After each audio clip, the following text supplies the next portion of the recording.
In September of 1942, a photograph appeared on the cover of Life magazine, and millions of readers who would never learn her name decided almost instantly that they were looking at the most beautiful woman alive. Her name was Fawzia of Egypt, a princess, the sister of King Farouk, and, for a handful of years, the first queen of the last Shah of Iran. The whole world could not stop looking at her. What almost no one understood was that Fawzia wanted only one thing in return for all that admiration: to disappear. And eventually, to win that disappearance, she would have to leave behind the one person on earth she could never replace: her daughter. History has a strange appetite. It remembers, in obsessive detail, the women it cannot stop watching, and it is far less generous with the women who eventually ask to be forgotten. Fawzia belonged, improbably, to both categories at once. The British ambassador to Egypt reportedly called her the most beautiful woman on earth.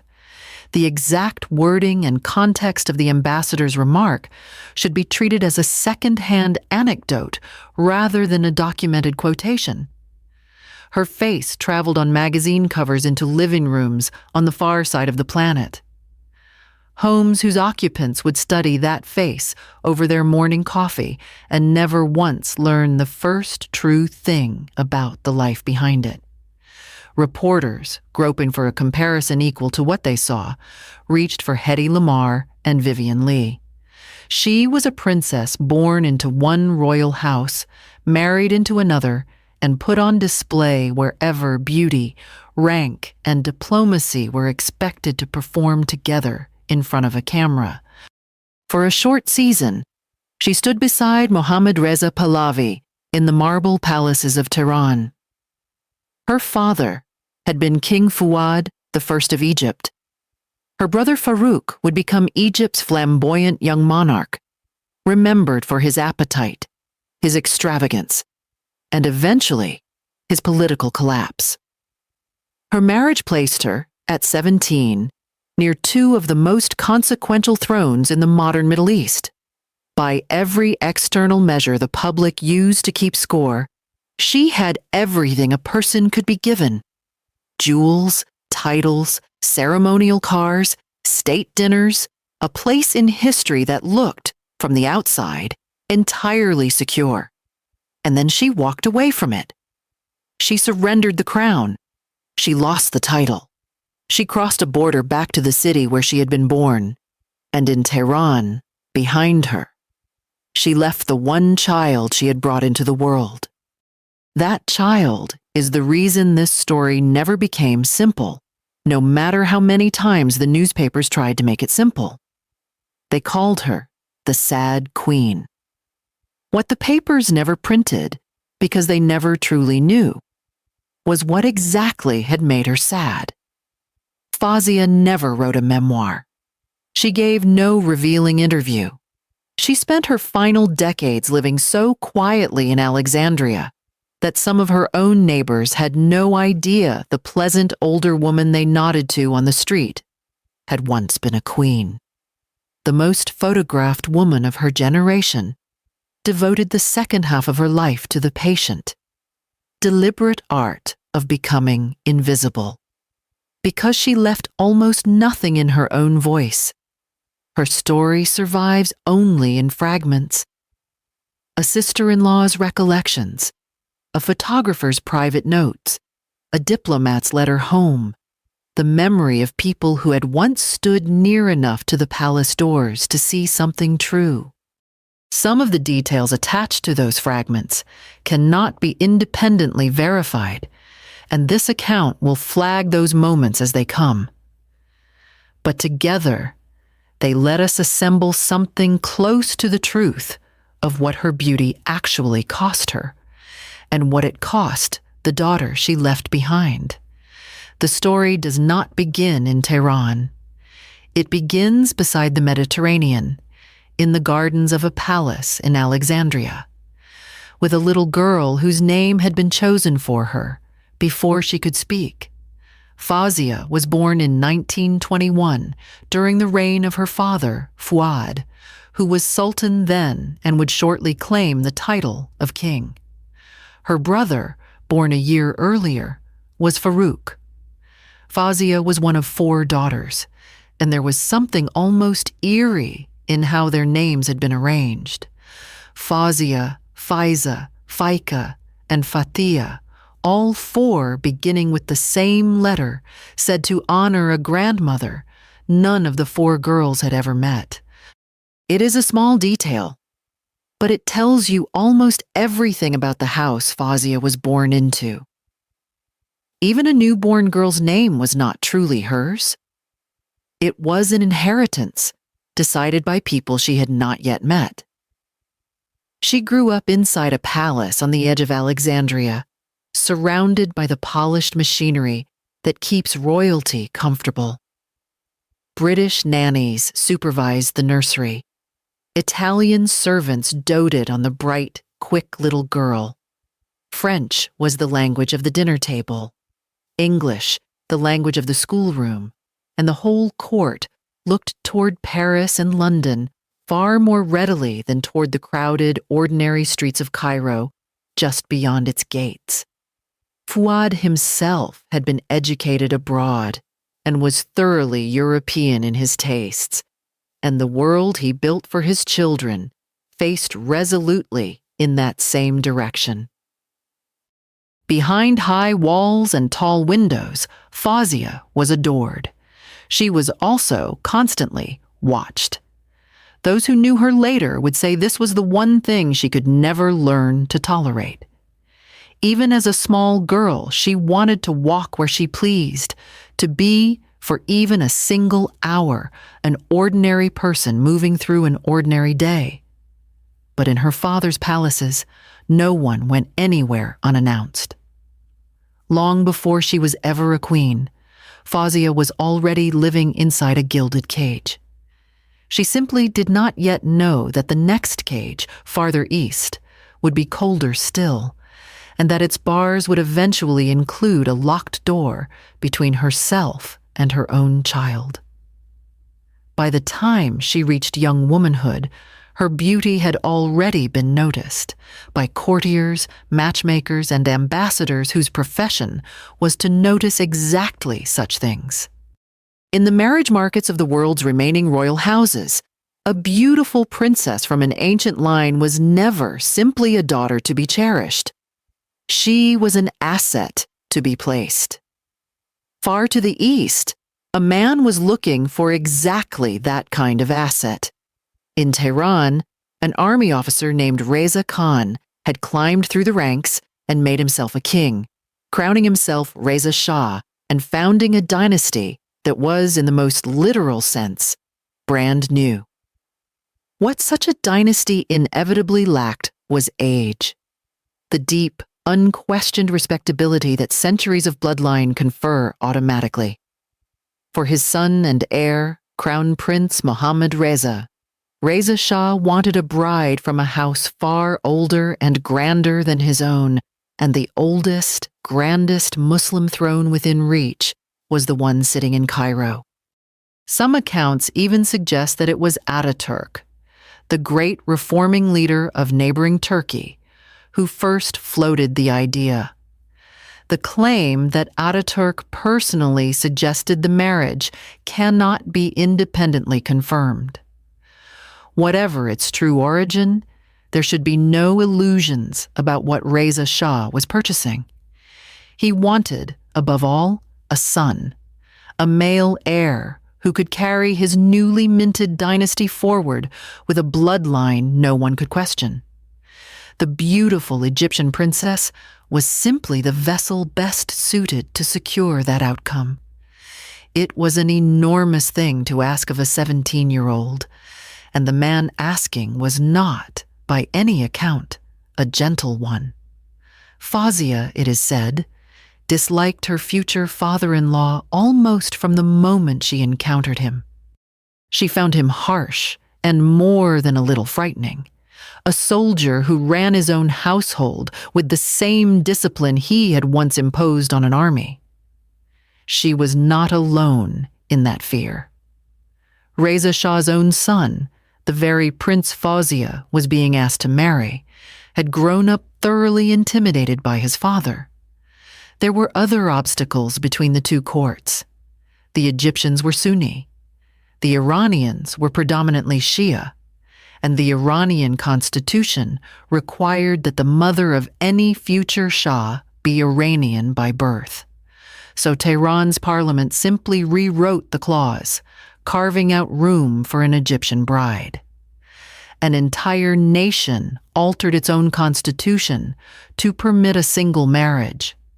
The girl at the center of that amendment was 17. The prince awaiting her was 19. They had never met, never spoken, never seen each other outside a photograph.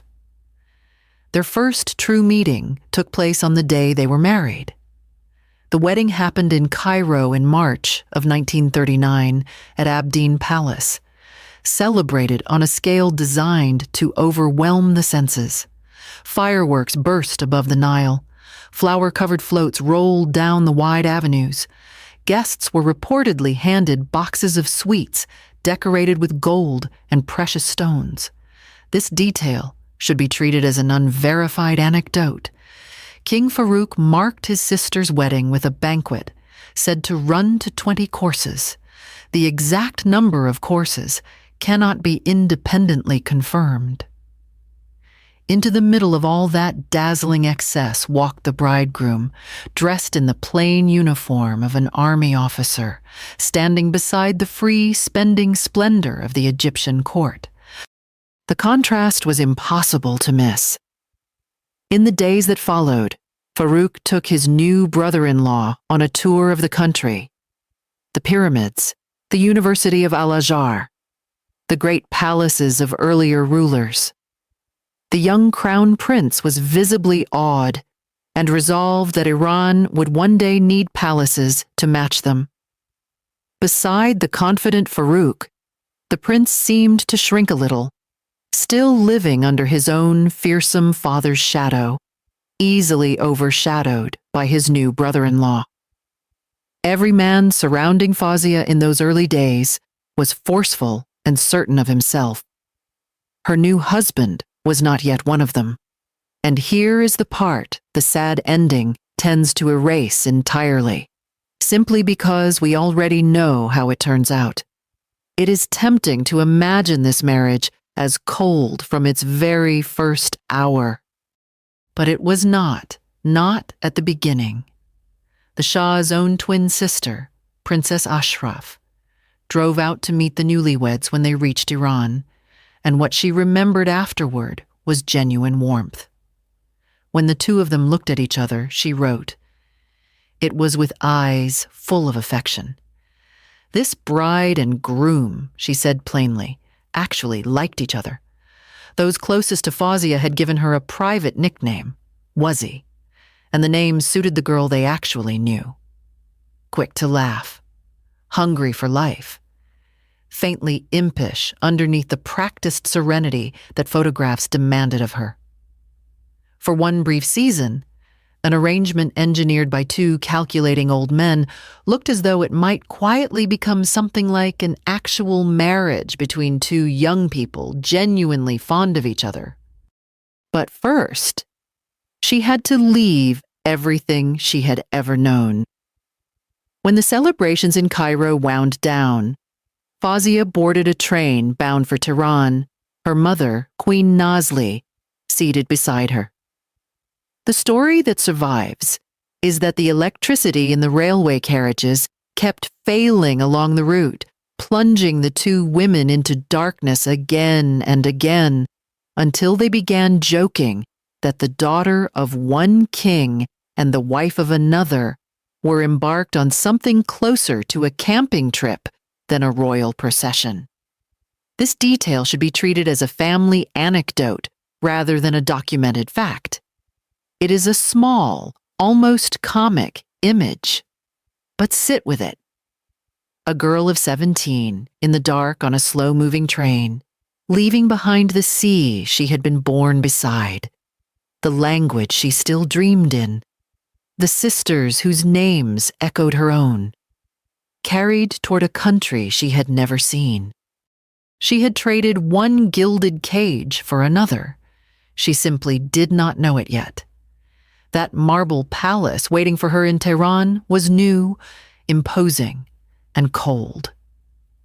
Reza Shah had built it to announce his dynasty to the world, and it was there that a second wedding ceremony was held, repeating the vows already exchanged in Cairo, now in an Iranian style, before an Iranian court that regarded the new bride with open curiosity and no small amount of suspicion.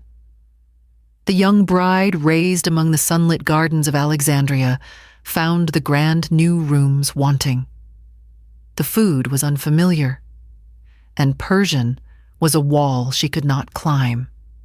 She did not speak it, and it was the language of every conversation in every room she now walked into. There is a particular kind of loneliness that has little to do with being physically alone. A young woman can be surrounded by people from morning until night and still understand almost nothing of what is being said around her.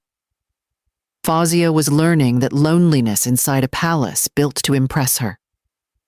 She missed Cairo with the dull ache of homesickness, the sea, her sisters, the easy noise of a city whose rules she understood in her bones.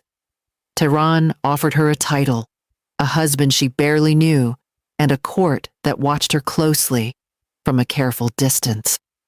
And not every gaze inside that court was kind. The Shah's mother was a possessive, commanding woman who looked at her son's beautiful foreign wife and saw a rival. The Shah's sisters fell in line behind their mother. In a court where Fawzia could barely make herself understood, the women closest to her own husband were the ones least inclined to make room for her. She had arrived as the celebrated prize of an international alliance. Inside the household, she was treated as something closer to an intruder. Increasingly, she refused the gatherings expected of a queen. Why walk into a room where she could neither be understood nor welcomed? In October of 1940, she gave birth to her first child. It was a daughter. They named her Shahnaz. By any ordinary measure, the safe arrival of a healthy baby should have marked uncomplicated joy, and for the young mother herself, in its own quiet way, it was. But Fawzia had not been brought into this house to produce a daughter. The entire arrangement, the rewritten constitution, the careful political calculations, the old Shah's deliberate selection of an ancient royal bloodline, had all been engineered around a single, non-negotiable requirement: a son, a male heir capable of carrying the new dynasty forward without argument about legitimacy. A daughter did not satisfy that demand. She only postponed it. And so, even the birth of her own first child arrived, wrapped in a faint, unspoken disappointment that had nothing to do with the baby herself. Fawzia would have felt it settle around her, even as she held her newborn daughter. We will return to this child later, because everything that follows turns on her. For now, it is enough to know that Shahnaz was born already shadowed by a wrong she had committed, simply by being a girl. Then the war arrived. In the summer of 1941, British and Soviet forces invaded Iran, and the army Reza Shah had spent 2 decades building collapsed almost without resistance. The hard old soldier who had founded the dynasty and arranged Fawzia's marriage was forced off his throne into an exile from which he would never return. In his place, his nervous, uncertain heir was suddenly, at 21, the Shah of Iran. Fawzia, not yet 20 herself, was now his queen, crowned twice, once in Tehran and once, more permanently, on the cover of a magazine read around the world. In September of 1942, the English photographer Cecil Beaton traveled to Iran. He had photographed duchesses, film stars, and the gilded rooms of London society, and he chose his words about beauty as carefully as his light. When he turned his lens toward the young queen, even he reached past his usual praise. He called her an Asian Venus, admiring her heart-shaped face and her strangely pale eyes, which seemed to look straight past the frame. The portrait ran on the cover of Life magazine, and from there, it traveled into sitting rooms across the planet, into the homes of people who would study that one still image for years and never once learn the first true thing about the actual life unfolding behind it. And this is the particular cruelty folded into the very center of Fawzia's story, worth sitting with, because everything that follows turns on it. The more the world looked at Fawzia, the less it actually saw of her. Her image traveled everywhere, serene, flawless, the most admired face on an entire continent. But the image was never the woman. The actual woman remained behind palace walls in a country she had never chosen, speaking a language she had never learned, married to a young king already quietly looking elsewhere. The photograph was the version of Fawzia the world was handed, and the world was perfectly satisfied with it. Almost no one paused to ask whether the most beautiful queen alive was actually happy. The magazine cover was the truth the world had been given. It was not remotely the truth she was living behind closed doors, in rooms the cameras were never permitted to enter, where the marriage was already coming quietly apart. It began in small ways that individually meant almost nothing. A young queen who could not speak the language of her own court. A mother-in-law who watched her with open suspicion. Sisters-in-law who instinctively took their mother's side. It was the steady accumulation of all of it that eventually wore her down. The daily, low-level sense of being unwelcome in the very rooms she was formally supposed to preside over.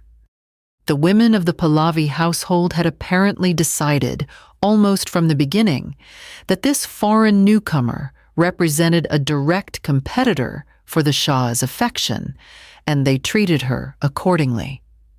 The feud simmered for years, and at least once it stopped simmering entirely. One account describes how, during a quarrel, one of the Shah's own sisters picked up a vase and struck Fawzia over the head with it. This incident cannot be independently verified and should be treated as a surviving anecdote.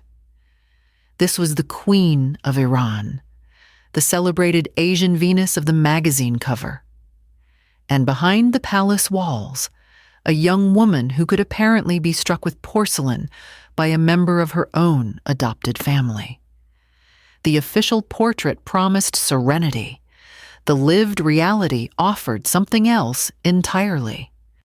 And her husband, when it mattered most, did not protect her.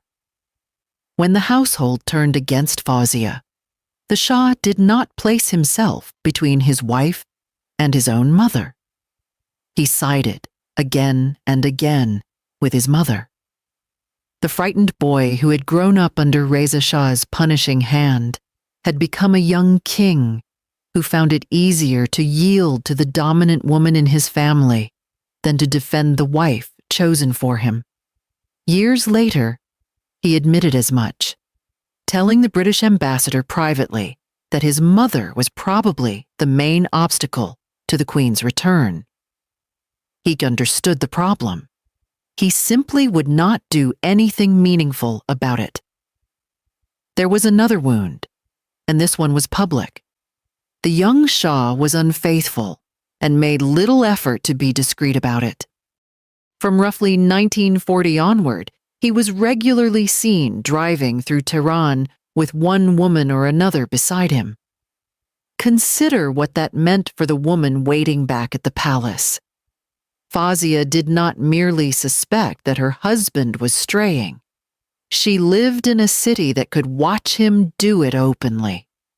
The same public that admired her photograph could also see that the most beautiful queen in the world had not been enough to keep her own husband faithful. There is a particular humiliation in being betrayed openly, in having your private grief become something the capital could observe from the pavement. Slowly, the light went out of her. The girl her family had called Wuzzy receded from view. In her place stood a withdrawn, unhappy woman who refused the gatherings expected of a queen. She kept to her own rooms, curtains drawn, declining the one remaining role the world still demanded of her: to stand still and be admired from a respectful distance. The public Fawzia went on smiling out from 1,000,000 printed copies of life. The private Fawzia was somewhere behind a closed, locked door, wanting nothing more than to be left alone. By 1944, the people closest to her could no longer pretend this was simple homesickness. She was, according to surviving accounts, being treated for depression, a word her era used carefully, if at all, for a woman of her rank. The most envied woman on the continent had become, behind closed doors, one of the saddest. Inside the very marble palace her beauty had bought her, she was lonely, unprotected, betrayed, and genuinely ill with sorrow, so unwell that she would eventually seek out an American psychiatrist in Baghdad, traveling to a foreign city simply to find help she could not find within her own court. And somewhere in those gray years, a single thought began to take shape, one that for a royal woman of the Muslim East in the 1940s was very nearly unthinkable to act on. She began seriously to consider leaving, not retreating temporarily, not visiting Cairo for a season before returning, as expected, leaving permanently, walking away from the crown, the title, the throne, and the whole apparatus that had closed around her since she was 17. No queen of any modern Middle Eastern monarchy had ever done such a thing. There was no established path for it, no precedent, no door-marked exit. By the spring of 1945, she had stopped merely imagining it. And what she did next would go on to shake 2 thrones, sever the diplomatic ties between 2 nations, and cost her something she had not yet let herself fully count. In May of 1945, Fawzia went home to Cairo. On the surface, it looked like nothing especially unusual. A queen visiting her own family, a daughter returning briefly to the city of her birth. The court in Tehran could tell itself she would rest, recover, and eventually come back, the way unhappy royal wives were generally expected to absorb their private unhappiness and dutifully return to their assigned posts. But Fawzia did not come back. She had crossed the border with no intention of crossing it again. And from the relative safety of Cairo, with a quiet, immovable determination that had apparently been hiding beneath her famous serenity, she did something genuinely unthinkable for a woman in her position. She filed for divorce. This was the 1940s. This was a royal marriage joining 2 Muslim dynasties, sealed by a rewritten constitution, celebrated as an act of international statecraft. A woman in her position was understood by virtually every man who had arranged such matches to be primarily a symbol, an instrument of alliance, a vessel for an heir, long before she was recognized as a person with an independent right to her own happiness. Fawzia insisted, quietly but absolutely, on being recognized as that person anyway. The Shah did not let her go easily. He sent repeated messages, applied real pressure, and for a time, the machinery of two sovereign states turned on the resolution of one woman's marriage. But she would not be moved. She had spent 6 years learning what the crown cost her and decided the price was too high. He could not command her back against her will. The most power could accomplish was to make her leaving slow, painful, and public, and the rumor mill did the rest. There were whispers that tried to explain her departure in every way except the simple, true one. Those who genuinely knew Fawzia brushed the gossip aside. Decades later, her son-in-law, Ardashir Zahedi, told historian Abbas Milani exactly what kind of woman she had been. A lady who never once veered from the path of purity and fidelity. She did not leave in disgrace. She left because she had reached the end of what she could bear. The divorce quickly became a genuine matter of state. When Egypt's own queen by birth refused to remain Iran's queen by marriage, the insult rippled through palace corridors and foreign ministries until, by 1948, the two countries severed diplomatic relations entirely. Two sovereign nations effectively stopped speaking to one another over the ending of a single marriage. The official explanation was a small masterpiece of polite untruth. Egypt announced that the divorce was necessary because of the dangers the Persian climate posed to the princess's health, as though it had been the dry mountain air rather than the cold hostility of the court and the loneliness of a marriage she had been sold into at 17 that had made her ill. The polite lie gave two proud royal houses a dignified way to part without humiliation. Fawzia was granted one final official mask on her way out the door. Behind it, the truth remained what it had always been. She was leaving because staying was slowly killing her. In 1948, the divorce was finalized. Fawzia reclaimed her Egyptian title, Princess of the Blood, and stepped out of the Iranian royal story for good. She had won her freedom against established precedent and the combined weight of two thrones. But freedom was never going to be free, and the bill had been written into the terms of the divorce itself. There was a condition attached. The marriage had produced exactly one child, Shahnaz, whose birth had disappointed a dynasty that wanted above all a son. Under the terms that dissolved the marriage, that child was legally Iranian. The same rewritten constitution that had once made room for Fawzia had also, in its cold logic, permanently made Shahnaz a daughter of Iran, an asset the dynasty had no intention of releasing. When Fawzia walked out of the marble palace and turned back toward the sea, the door that opened so readily for her did not open in that same moment for her own daughter. She had bought her own way out. The currency required for that purchase was the one thing she could never take with her. We have arrived now at the true heart of this story, the place where the magazine cover, the royal alliances, and the severed embassies fall quietly away, and what remains is a much older, simpler sorrow. A mother, a daughter, a hard, legal border placed permanently between them. Shahnaz was not yet 5 when her mother left for good. While lawyers and foreign ministers argued over titles and treaties, and newspapers blamed the Persian climate, a small child lived quietly in Tehran, understanding none of the surrounding noise. She knew only one devastating fact. Her mother had gone away across the sea and was not coming back for her.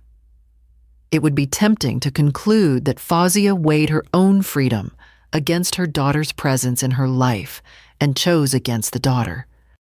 But the people closest to this family have always insisted otherwise.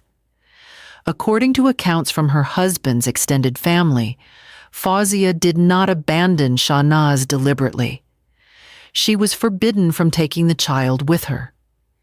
This claim comes from family accounts and cannot be independently verified through official records. The child was legally Iranian under the very law the dynasty had written for this marriage, and the dynasty would not let her go. A mother who had finally clawed her way out of an unbearable marriage was made to understand that the narrow door of her own escape was exactly one person. Too narrow. She could leave. Her daughter, under the law, categorically could not. To stay meant returning to the cold court and the illness that had once driven her to a doctor in another country.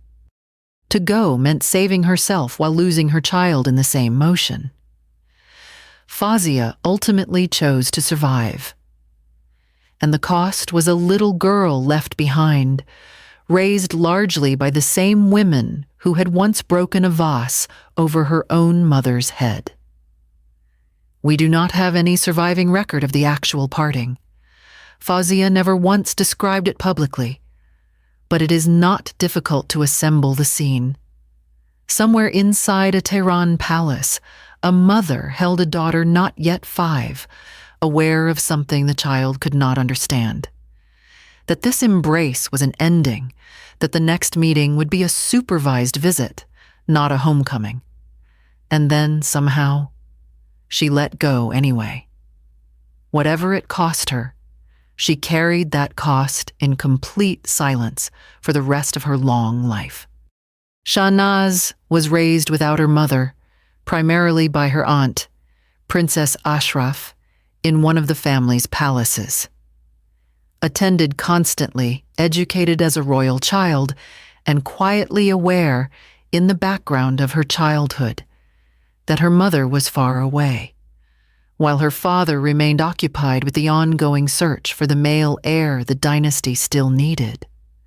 She grew up lacking nothing the world could measure, and missing, every day, the one thing privilege could not replace. In time, she was sent to school in Switzerland, and it was there, during summer holidays, that her mother was finally permitted to see her. A former queen, and the daughter she had been forced to leave, meeting on neutral ground, stealing back a few weeks each year, and then having to part again once summer ended. A childhood measured out in summers rather than years. That, ultimately, is the true wound sitting at the very center of Fawzia's entire life story. Everything that happened before, it was, in a real sense, merely prologue. Everything that happened after it was lived out permanently in its long shadow. And yet, because life rarely unfolds as a single straight line of unrelenting tragedy, what came immediately after was not entirely darkness. Back in Cairo, genuinely free at last, Fawzia did something she had literally never once been permitted to do before this point. She married, quite simply, for love. In 1949, she wed Ismail Chirine, an Egyptian man of considerable cultivation and substance, educated at Cambridge, who would go on to serve his own country as Minister of War. There had been no constitution rewritten to accommodate this particular match. No two calculating old kings sat down to bargain over competing bloodlines. No 20-course banquet was staged at great expense, purely for the diplomatic benefit of watching foreign governments.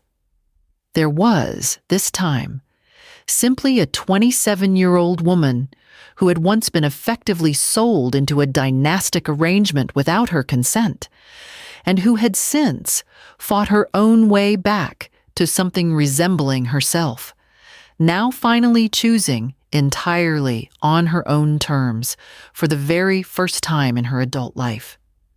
The marriage was, by every surviving account, a genuinely happy one. It gave her 2 additional children. It gave her, for a meaningful stretch of years, something the famous magazine cover had never once offered her: an ordinary, private, unremarkable contentment. The sad queen, in this quiet second act of her life, was finally, briefly, allowed simply to be glad. It did not last, because history, as a general rule, does not leave even its most fortunate survivors alone for very long. In July of 1952, the Egypt of Fawzia's own childhood came to an abrupt and permanent end. A group of army officers overthrew her brother, King Farouk, and swept the entire monarchy away in the process. The dynasty of Muhammad Ali, which had ruled continuously for nearly a century and a half, was finished for good.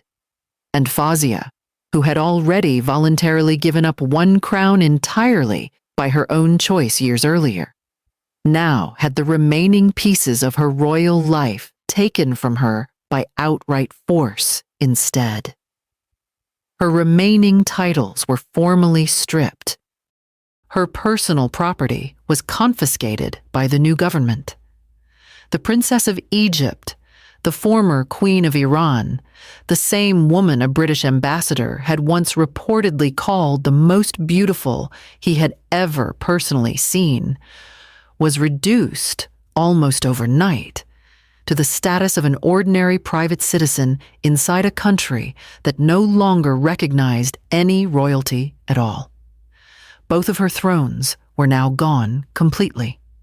The one in Tehran, she had walked away from entirely on her own terms.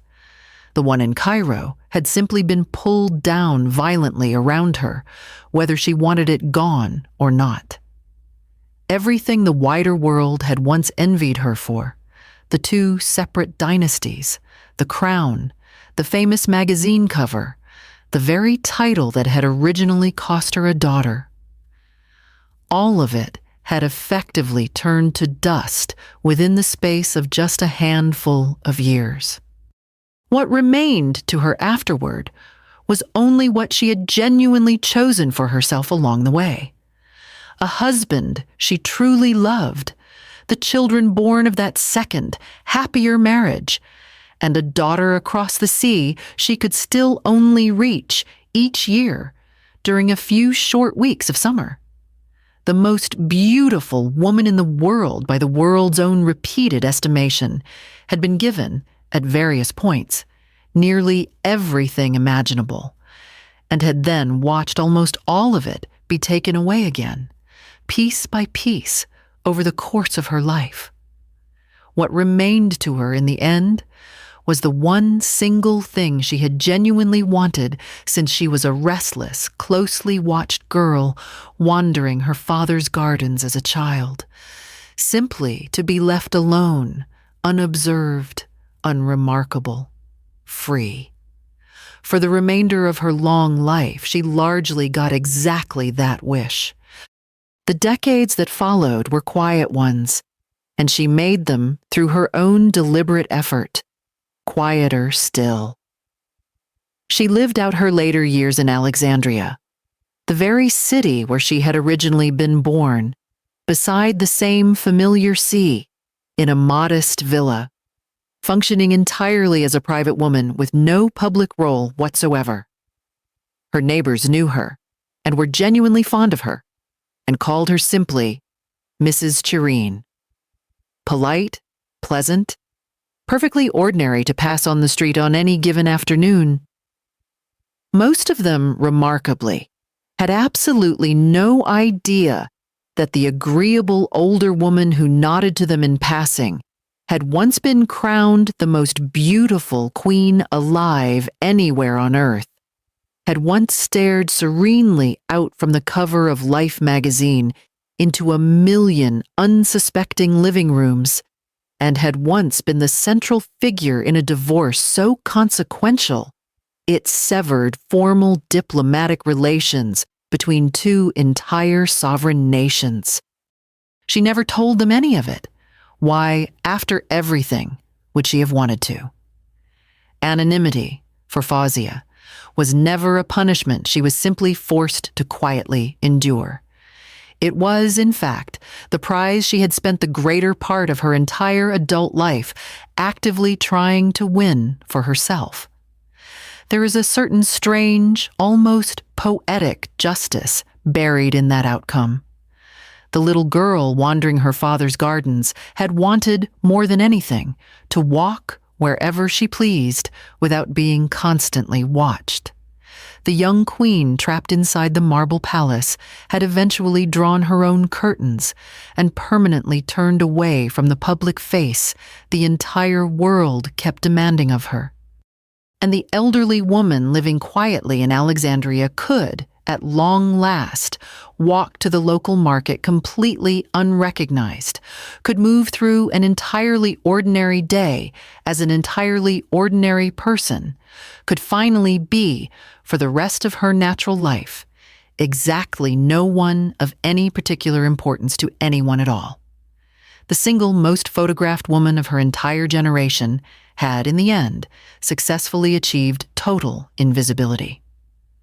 It had cost her, in total, 2 separate crowns, 2 different countries, and the daily physical presence of her own firstborn child.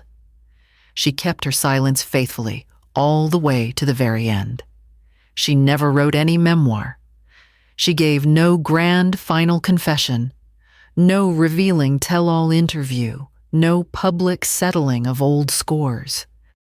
Virtually everything we now know about her comes to us secondhand. From a sister-in-law's private pages, from a photographer's working notes, from an ambassador's letter home to his own government, from a son-in-law's later spirited defense of her personal honor. The woman herself remained, until the day she died, entirely sealed off from public view. Whatever she truly felt, privately, about Tehran, about the Shah, about that specific morning, she was finally forced to let go of a child she had never been legally allowed to keep with her. She carried all of it, entirely unspoken, into that quiet villa beside the sea, and eventually into her grave. Her second husband, the man she had genuinely chosen for herself out of love rather than obligation, died in 1994. She outlived him by nearly 20 additional years. And across the water the entire time, her daughter remained, Shahnaz, fully grown now, quietly living out her own complicated adult life in Switzerland. The little girl once left behind inside the marble palace had become, over the decades, a woman her own mother could only ever reach, summer after summer, across an entire lifetime and an entire continent of separation. There is one final strange detail worth including before this story closes. Some years before her actual death, a report circulated internationally claiming that Princess Fawzia had already died, when, in plain fact, she had not. The newspapers involved had apparently confused her with a niece who happened to share the exact same first name. This claim should be treated as an unverified anecdote. And so the most enigmatic beauty of her entire era was granted one of the rarest experiences imaginable. She read, in effect, her own premature obituary in print, and then simply went on quietly living her ordinary life anyway, entirely unbothered in Alexandria as Mrs. Chirine. Even her own eventual death, when the wider world first attempted to formally announce it, initially turned out to be about the wrong woman entirely. It was almost as though the real Fawzia could never quite be fully pinned down by the world, even at the very end of her story. She died for the final, true time on a July day in 2013. She was 91 years old. Her funeral was modest, and it drew remarkably little public notice. The Egyptian press barely marked the occasion. There was no formal state mourning declared for the princess of a dynasty that had already ended some 60 full years earlier. There was no global tribute paid to the cover girl the wider world had long since completely forgotten about. She was carried quietly to Cairo and buried there beside the husband she had genuinely loved throughout their decades together. Think back now to exactly where this story began. September of 1942. A single photograph placed on the cover of a magazine carried instantly into living rooms, scattered across the far side of the entire earth. The whole world looking directly at a young queen and seeing only the single most beautiful woman alive. And never once in all that looking, actually seeing the real woman herself, who was already, even then, quietly planning, behind those pale and now famous eyes, exactly how she might one day finally get free. She did, eventually, get free. It took absolutely everything she had to give. And it cost her, in the end, the one single thing in her entire life she could never possibly replace. And in the end, after everything, the most photographed woman of her entire generation finally received the only thing she had ever truly, genuinely asked the world for. No one was looking anymore. This has been Crown Secrets and Scandals.